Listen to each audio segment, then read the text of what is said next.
¿Qué era aquello? De Fitz James O'Brien. Debo reconocer que comienzo a contar esta historia sintiendo un miedo intenso.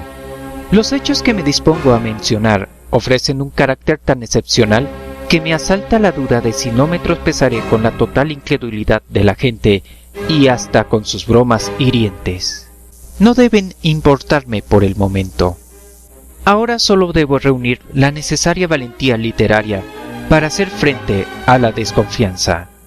Después de un periodo de meditación, acabo de tomar la decisión de contar, de la forma más directa y auténtica que sea capaz, algunos sucesos misteriosos vividos por mí en el pasado mes de julio. Estimo que no debe haber sido registrado algo parecido en la memoria de las ciencias físicas.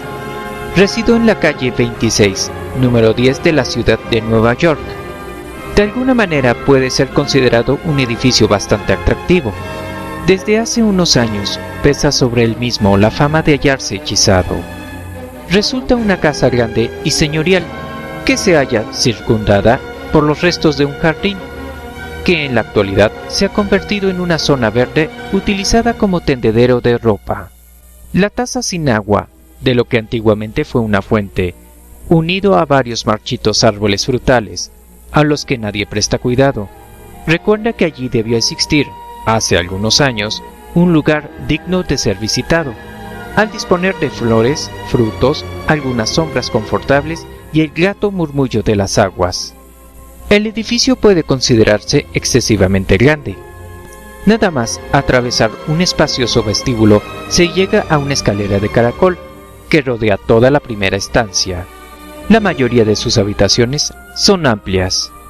Creo que fue construido hace unos 15 o 20 años por el señor A, un famoso negociante de la ciudad, que hace un lustro hundió a todos los financieros en un gran caos debido a una gigantesca estafa bancaria.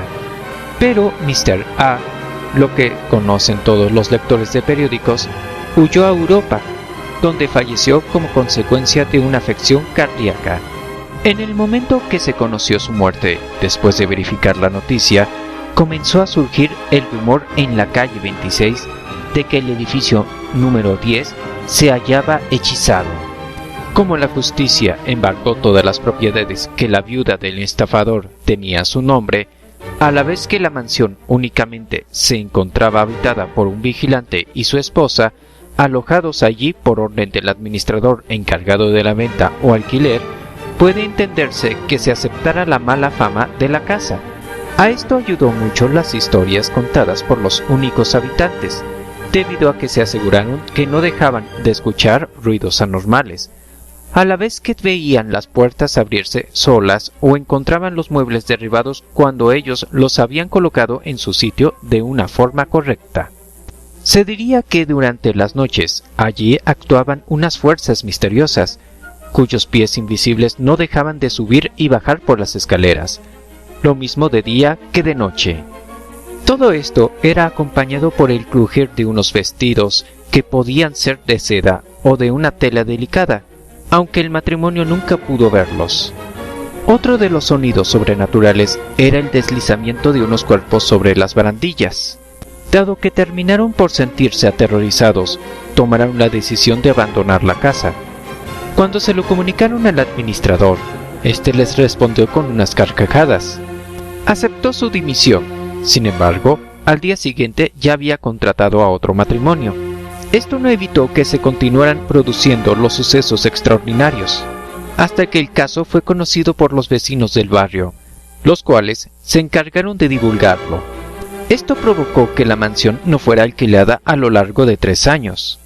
A partir de este tiempo, algunos decididos se propusieron vivir allí, pero antes de que firmasen el contrato, terminaron escuchando los rumores más terroríficos, por lo que decidieron no proseguir las negociaciones.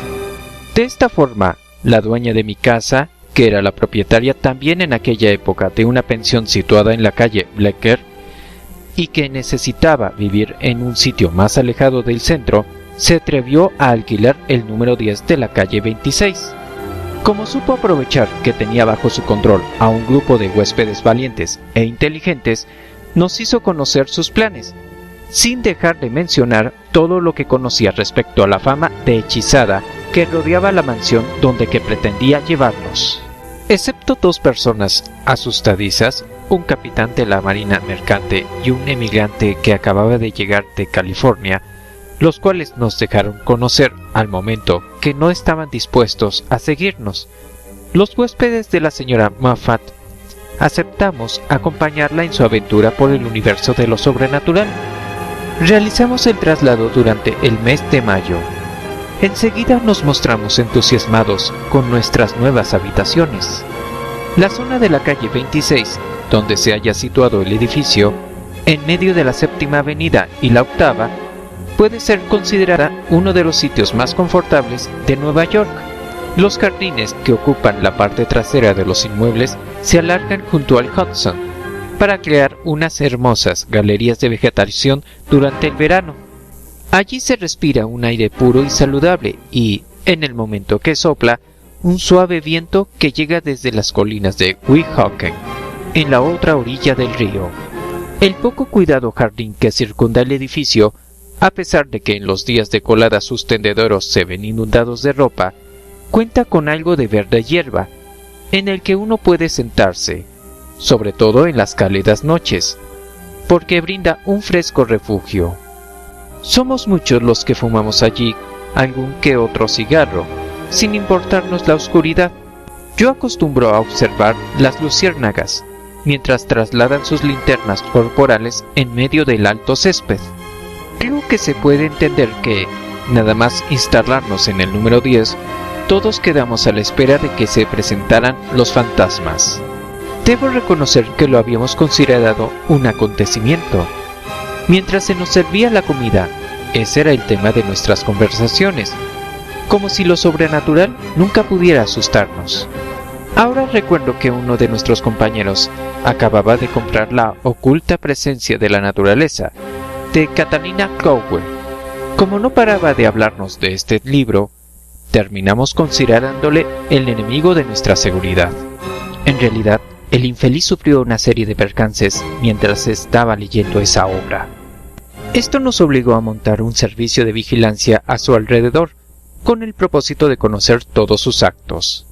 En el momento que abandonaba el libro, acaso porque se ausentaba largo rato de su habitación, alguien lo recogía para leérselo a los demás en cualquiera de los muchos rincones ocultos que brindaba la casa. En aquellos días, yo me tenía por un personaje relevante, debido a que los demás me consideraban especialista en los temas sobrenaturales. Todo se debía a que tiempo atrás publiqué un cuento sobre fantasmas. Cuando se escuchaba el crujido de una tabla o aparecía desplazado un panel del zócalo de madera, todos pretendían que yo se lo explicara. Mi papel era pedirle silencio, con el fin de que pudiera escuchar algo más, como un deslizamiento de cadenas o la evidencia de que un ser espectral andaba cerca.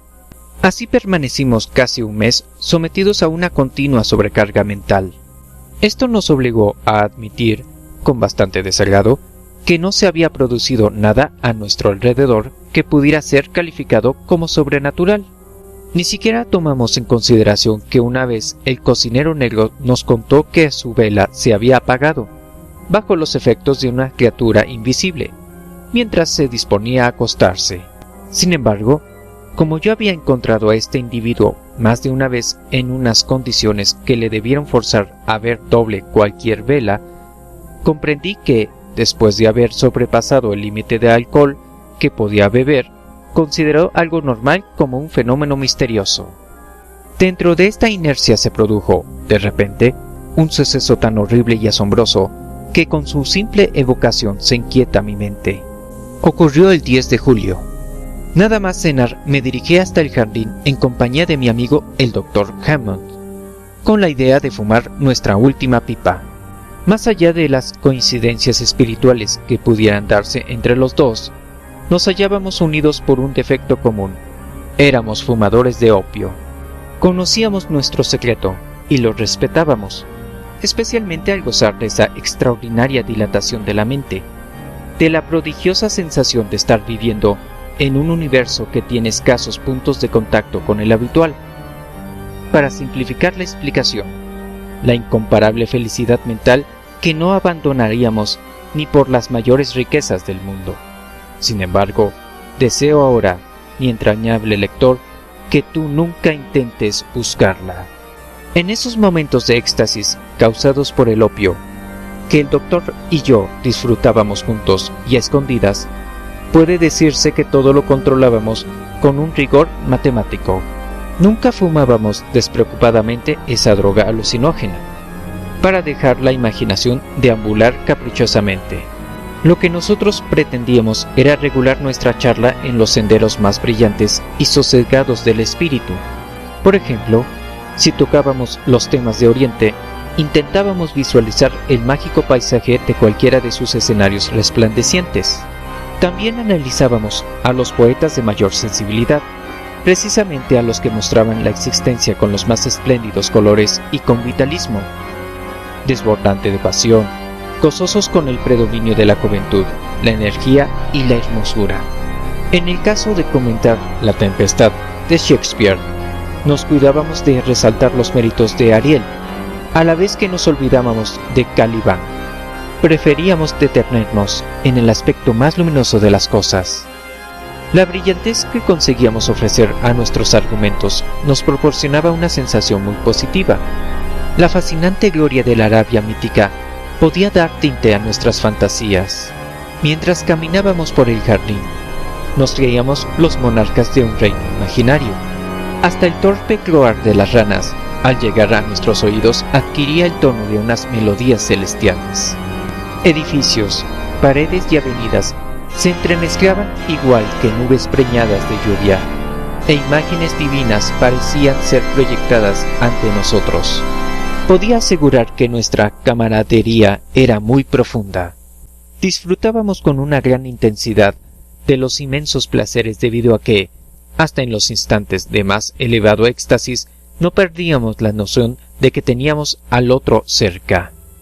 Nuestros goces, a pesar de ser individuales, resultaban similares, palpitando en sus formas dentro de un acuerdo musical.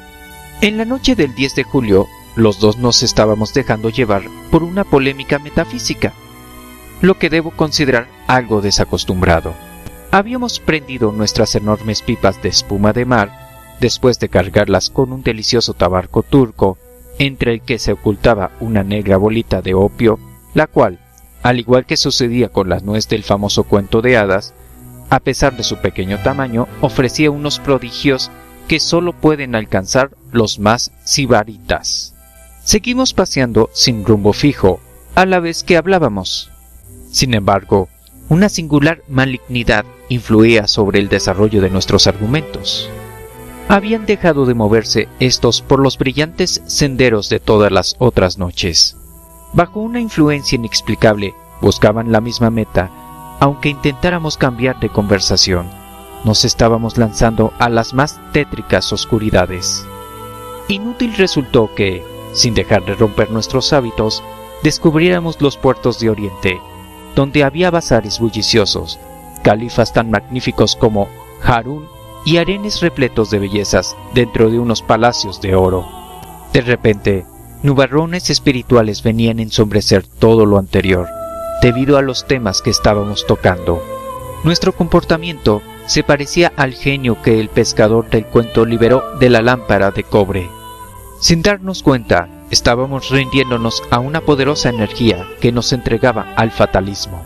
Hacía unos momentos que hablábamos de la predisposición de los seres humanos a lo terrorífico, cuando Haymond me preguntó inesperadamente: ¿cuál consideras que es el hecho o criatura más terrorífica que puede existir en el mundo? Quedé sin habla. Tuve la intención de contestarle, porque conocía la respuesta: encontrar un muerto en medio de las sombras, ver a una mujer siendo arrastrada por las aguas, lo que ya me había sucedido, sin poder hacer nada por ayudarla, debido a que me encontraba a una altura de más de 20 metros. Descubrir los restos de un barco naufragado, con todos sus tripulantes desaparecidos, y no poder conocer la causa de la tragedia. Sin embargo, terminé por comprender que debía existir una gigantesca y poderosa representación del terror, el ser supremo de la malignidad, frente al cual todo lo perverso resultaría nimio. ¿Cómo identificarlo? ¿Qué sucesos o causas le darían forma? He de reconocer, amigo mío, dije al fin, que ese asunto nunca me ha pasado por la cabeza. Comprendo que debe haber algo o alguien más terrible que todos los demás. Sin embargo, me veo ante la imposibilidad de ofrecerte ni la más vaga respuesta. Me encuentro en tu misma situación, Harry, admitió. Considero que podría sufrir un mayor pánico del que he conocido, hasta de lo que soy capaz de imaginar. Es posible que sea una especie de combinación de hechos o seres sobrenaturales, fenómenos que hasta hoy día se han venido estimando como incompatibles. Por ejemplo, los aullidos que se perciben en Wildland, la novela de Brockden Brown, siempre me han parecido horribles. Del mismo calibre considero que son las características del habitante del umbral, en el Zanoni de Bulwer. Sin embargo, continuó, a la vez que movía la cabeza tétricamente, debe existir algo más horrible que todo lo que acabo de mencionar. Escucha, Hammond, le interrumpí. Vamos a dejar de hablar de este asunto. Estamos padeciendo al hablar de ello sin necesidad. Algo extraño me sucede esta noche, se lamentó. Mi cerebro se halla invadido de ideas misteriosas y terroríficas. Pienso que ahora podría escribir un relato al estilo de Hoffman, en el caso de que reuniera algún tipo de inspiración literaria. Vaya, si terminamos adquiriendo un tono hoffmanesco en nuestra conversación, tendré que irme corriendo a la cama. El opio y los sueños amargos jamás deben combinarse. Producen unas consecuencias horribles. Hasta mañana, Hammond. Hasta mañana, Harry. Que descanses plácidamente. Lo mismo te deseo, infame alentador de pesadillas, que tus sueños se vean llenos de vampiros, brujas y diablos. Tomamos rumbos distintos para llegar a nuestras habitaciones. Yo me quité las ropas enseguida y me acosté. Busqué un libro para leer, como acostumbro para atraer el sueño. Nada más que dejé la cabeza sobre la almohada, abrí el ejemplar y, al instante, lo tiré lejos. Porque era Historias de monstruos, de Goudon, que me habían enviado de París. Sin embargo, mi estado de ánimo no se hallaba en condiciones de ser alimentado con una lectura de esa clase. Intenté conciliar el sueño de una forma natural. Apagué la lámpara de gas, pero dejé un pequeño destello azulado en el fondo del tubo. La estancia se encontraba casi en una total oscuridad. El poco gas encendido no ofrecía una claridad superior a los 30 centímetros alrededor del mechero. Angustiosamente alargué el brazo sobre mis ojos, como si pudiera obtener la negrura absoluta. Intenté dejar mi mente en blanco. Resultó un esfuerzo inútil. Los temas infernales mencionados por Hammond continuaban bulliendo en mi mente. Luché para que desaparecieran, edificando unas paredes mentales o creando zonas espirituales donde aislarlos, pero no dejaban de acosarme. Y al mismo tiempo que seguía echado como un muerto, creyendo que la quietud física me traería el descanso cerebral, surgió el más terrible incidente. Algo se desplomó, creo que desde el techo, sobre mí. De inmediato sentí que unas manos huesudas apretaban mi cuello, queriendo estrangularme. Nunca he sido un cobarde. Al mismo tiempo puedo considerarme un atleta. Lo sorpresivo de la agresión no llegó a confundirme, sino que puso en marcha mis reflejos defensivos. Mis músculos reaccionaron de una forma instintiva, unos momentos antes de que mi mente advirtiese el terror del suceso. Al momento, cerré mis brazos alrededor del misterioso enemigo y lo apreté desesperadamente contra mi pecho. En breves segundos, los dugales huesudos aflojaron la presión que ejercía sobre mi garganta, con lo que logré respirar mejor. Seguidamente, dio comienzo una pelea impresionante, cargada de una violencia demoníaca. Rodeado de una oscuridad total, desconociendo la identidad de mi rival, pronto caí en la cuenta de que mi presa se escapaba con relativa facilidad, debido a que estaba desnudo y su piel era muy resbaladiza. Me mordió en los hombros, el cuello y el pecho, aunque nunca pudo alcanzar mi cuello, porque me cuidé de protegerlo.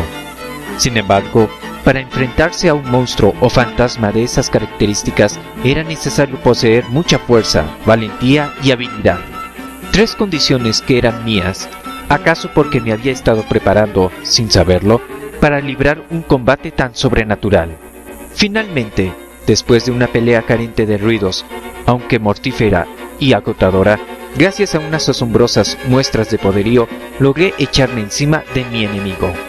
Nada más que lo inmovilicé con las rodillas, que presioné sobre lo que supuse que era su pecho. Pensé que lo había doblegado. Hice una pausa para recuperar el aliento. Los jadeos del vencido eran tan sonoros como los míos. De repente, percibí los latidos de su corazón. No había duda de que estaba tan cansado como yo, lo que ayudó a tranquilizarme. Entonces me acordé que solía dejar un gran pañuelo de seda debajo de la almohada. Alargué una mano para localizarlo y tuve la suerte de poderlo utilizar a los pocos segundos. Así até los brazos de aquella criatura misteriosa. Esto me permitió sentir la confianza suficiente. Lo único que necesitaba era girar la llave del gas y, en el momento en que comprobase la identidad de mi prisionero, llamaría a todos los huéspedes de la casa. Debo reconocer que alimentaba un cierto orgullo, debido a que había resuelto el suceso con mis propios medios, sin ayuda de nadie. Controlando mi presa en todo momento, avancé hasta la cama arrastrando el cuerpo vencido. Nada más que debía avanzar unos metros para alcanzar el mechero de gas. Los cubrí con el mayor cuidado, agarrando fuertemente al ser misterioso, igual que si mis manos fueran un tornillo de carpintero.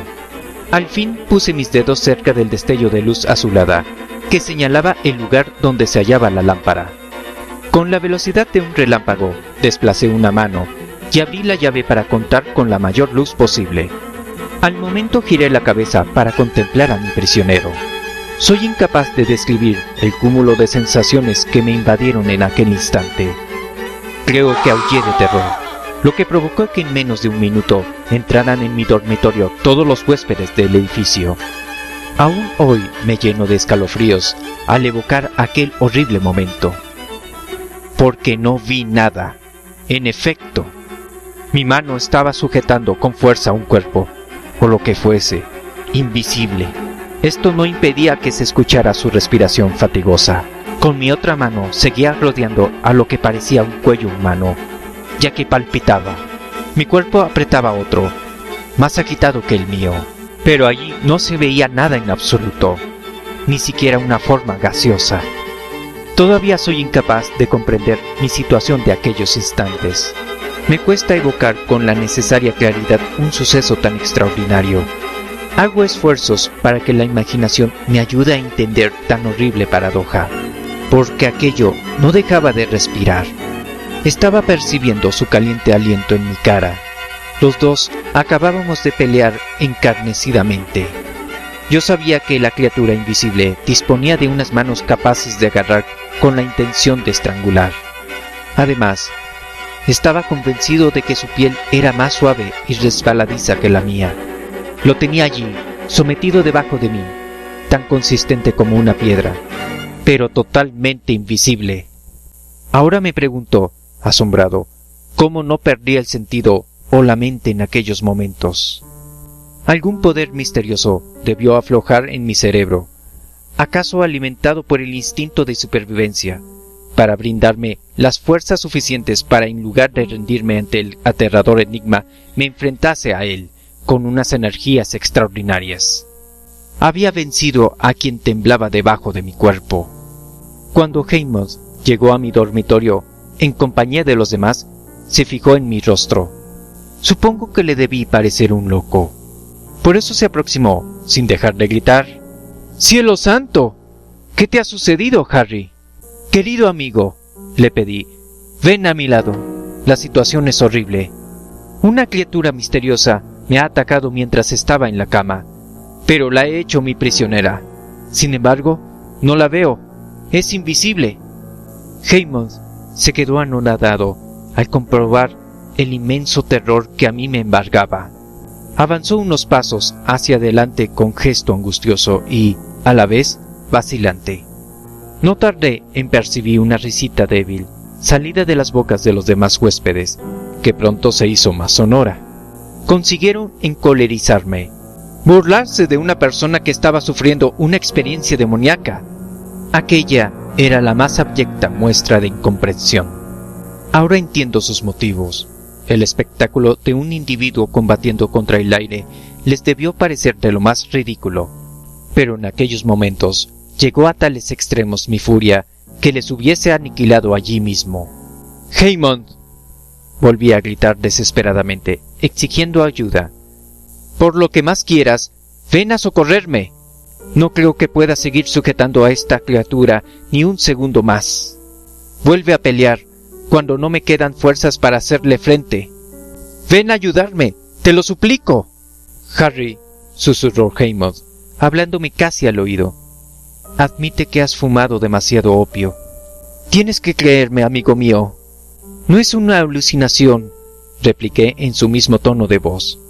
«¿Acaso no aprecias cómo se agita debajo de mi cuerpo? Si necesitas convencerte, tócalo, ahora mismo». Entonces Hammond se adelantó un poco más, alargó su brazo junto a mis piernas y extendió la mano. Al momento soltó un aullido aterrador, porque lo acababa de tocar. Tardó muy poco en dar con una cuerda larga que estaba en un rincón del dormitorio, con la que ató el cuerpo invisible, al que yo en todo momento había continuado sujetando con mis brazos. «Harry», dijo con una voz gruesa y excitada, debido a que estaba hondamente emocionado, a pesar de mantener su habitual entereza. «Ya no se escapará. Creo que puedes soltarlo, amigo. Este extraño personaje ha quedado inmovilizado».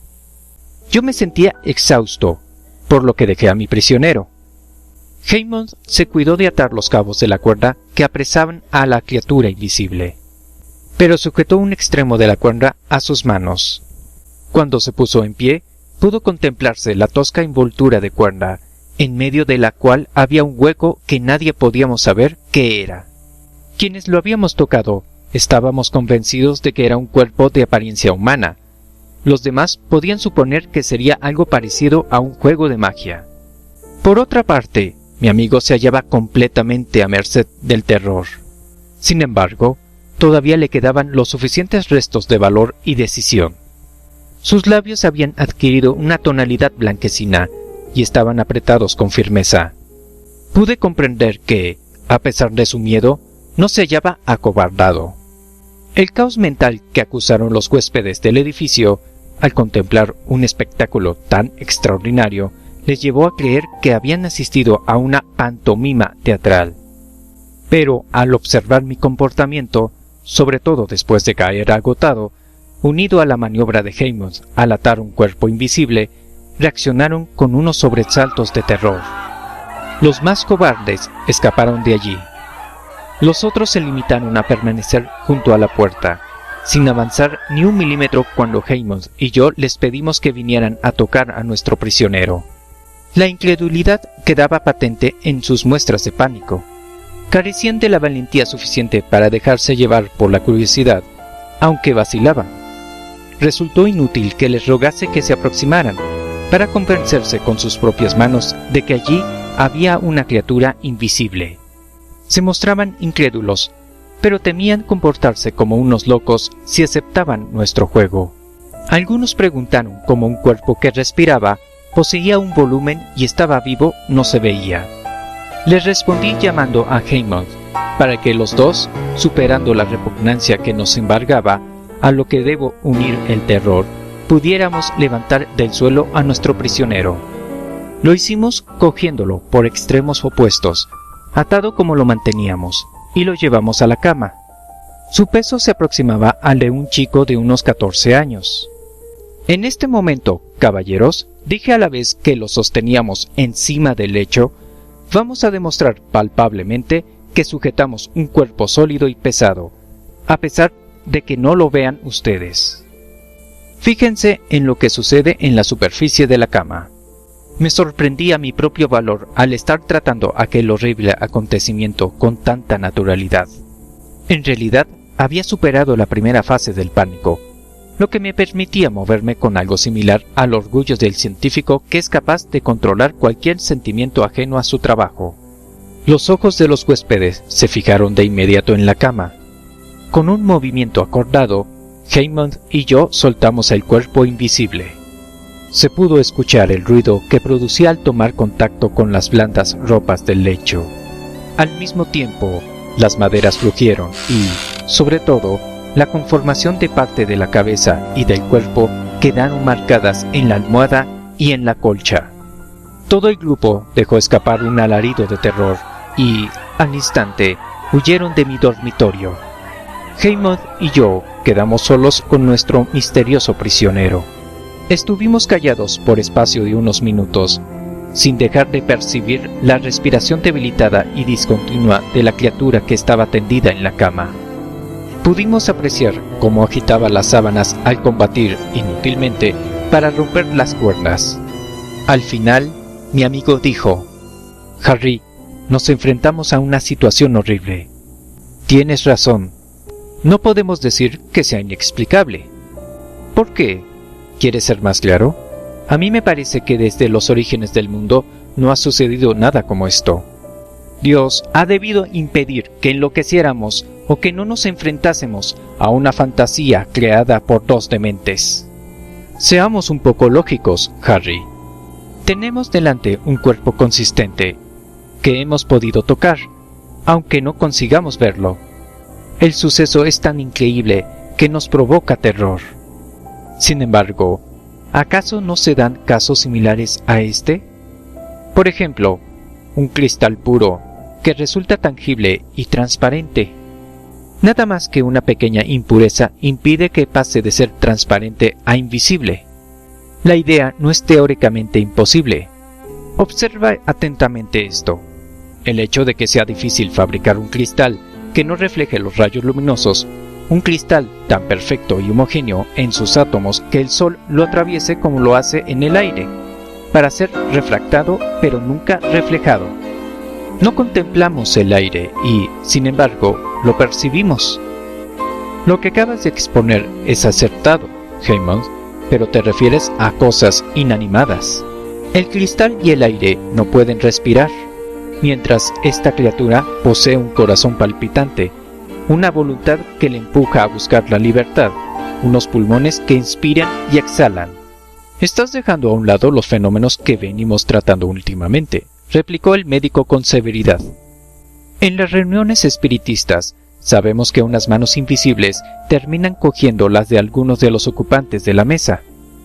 Han sido descritas como unas manos blandas, con carne y huesos, que tiene pulso como las humanas.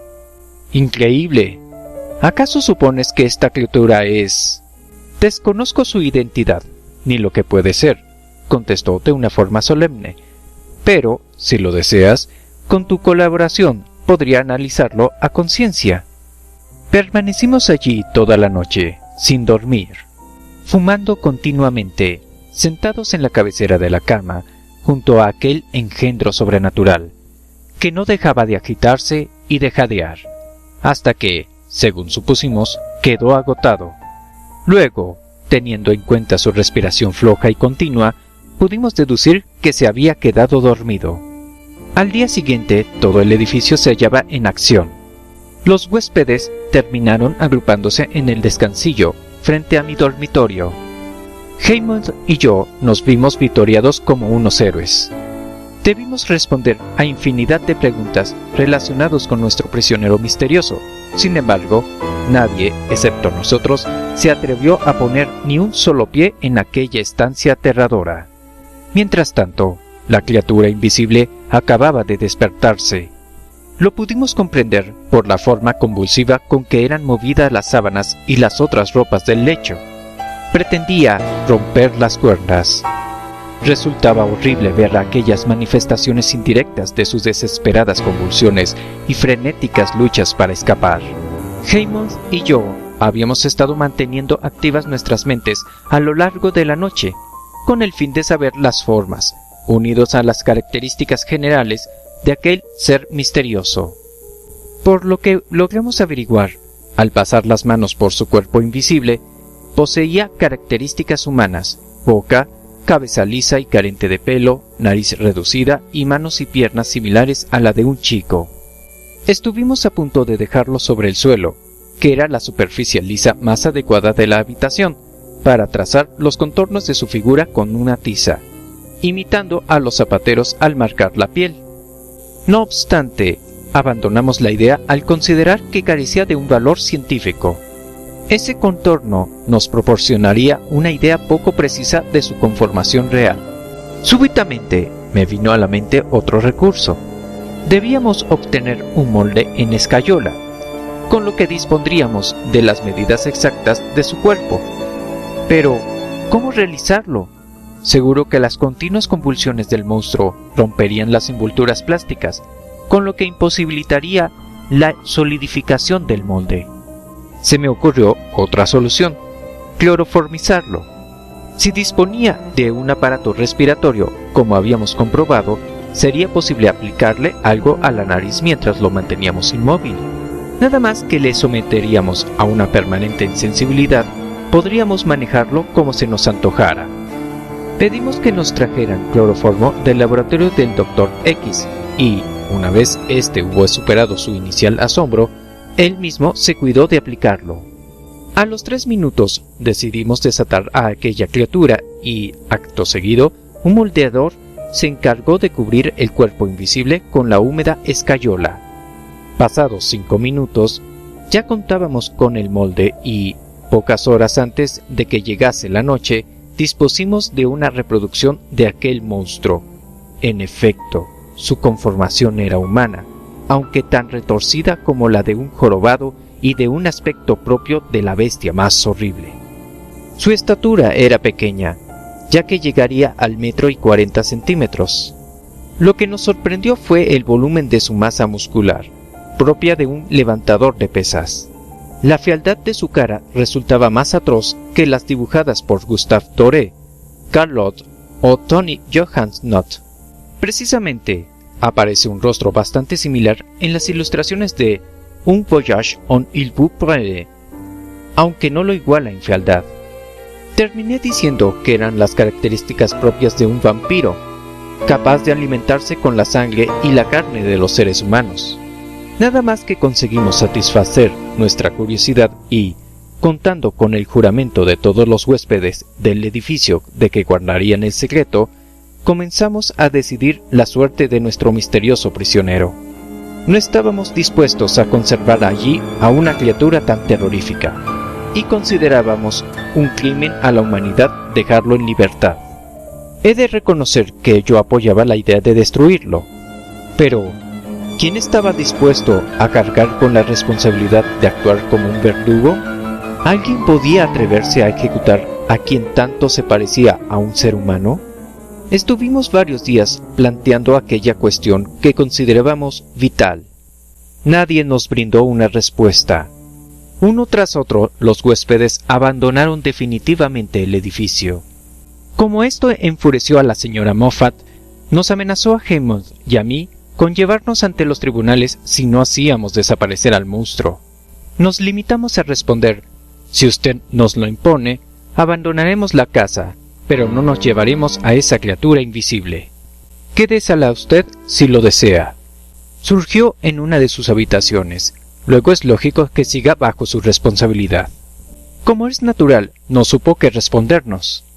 La cuestión más singular del suceso era que desconocíamos completamente lo que podía comer nuestro prisionero. Le colocamos delante infinidad de alimentos, sin que tocara ni uno solo. Terminamos por sentir una especie de piedad por aquello, después de ver cómo se agitaban las sábanas, escuchar su debilitada respiración y tener la certeza de que estaba agonizando de hambre. Así fueron transcurriendo los 10, los 12 y hasta los 15 días. Continuaba con vida. Sin embargo, sus pulsaciones cada vez eran menos percibibles. En algunos momentos llegaron a detenerse, aunque se recuperaron. No había ninguna duda de que estaba a punto de fallecer por falta de comida. Durante el tiempo que se prolongó su combate por mantenerse vivo, llegué a sentirme muy desolado. Era incapaz de dormir. Por espantosa que resultara aquella criatura, me dolía imaginar los sufrimientos que estaba soportando. Por último, murió. Una mañana, Hammond y yo lo descubrimos frío y rígido sobre la cama. Su corazón no latía y había dejado de respirar.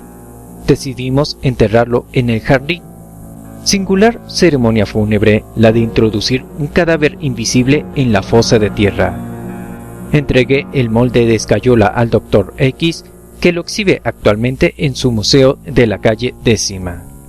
Si he decidido escribir esta historia auténtica del caso más misterioso que he conocido en mi vida, es porque me siento obligado. Mañana daré comienzo a un viaje muy largo del que sé que es imposible que consiga regresar.